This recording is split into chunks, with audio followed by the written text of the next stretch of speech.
நீங்க எத்தனை பேர் தளபதி விஜய் சார் ஃபேன்ஸ் இருக்கீங்க? நிறைய பேர். நேற்றைய தினம் சிறப்பு விருந்தினராக கலந்து கொண்ட நிகழ்ச்சியில் தளபதி விஜயை போன்று பேசி அசத்திய KPY பாலா. தளபதி விஜய் சார். நெஞ்சில் குடியிருக்கும் அன்பார்ந்த ரசிகர்களுக்கும்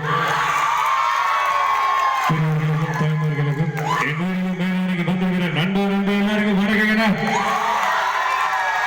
விஜய் டிவியில் ஒளிபரப்பான கலக்கப்போவது யாரு மற்றும் கொக்கு வித்து கோமாளி போன்ற நிகழ்ச்சிகளின் மூலம் பிரபலமடைந்தவர்தான் பாலா. இவர் திரைத்துறையில் பெரிய செலிபிரிட்டியாக இல்லாவிட்டாலும் தனக்கு கிடைக்கும் வருமானத்தில் பாதியை மக்கள் நல பணிகளுக்காக செலவிட்டு மனிதநேயமிக்க ஒரு சிறந்த மனிதராக வாழ்ந்து வருகிறார். நேற்றைய தினம் இவர் கன்னியாகுமரி மாவட்டம் அருமணி பகுதியில் நடைபெற்ற ஒரு தனியார் நடன நிகழ்ச்சியில் சிறப்பு விருந்தினராக கலந்து கொண்டார். நடன நிகழ்ச்சியில் மாணவர்கள் தளபதி விஜயின் பல பாடல்களுக்கு அழகாக நடனமாடி அசத்தியிருந்தனர். பாலா அவர்கள் நடன கலைஞர்களை பாராட்டி பரிசு வழங்கியதோடு அவரும் மேடையில் ஒரு காமெடி மிமிக்ரி நிகழ்ச்சியை அழகாக நடத்தியிருந்தார். அங்கு கூடியிருந்த மக்களிடம் யாரை போன்று பேச வேண்டும் என்று கேட்க அங்கிருந்தவர்கள் தளபதி விஜயை போன்று மிமிக்ரி செய்ய வேண்டும் என்று கேட்டுக்கொண்டனர்.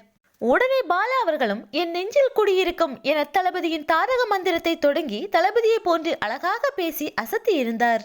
தளபதியின் குரலை கேட்டதும் அங்கிருந்த மக்கள் அனைவரும் அரங்கம் அதிரும் அளவிற்கு ஆரவாரம் செய்தனர்.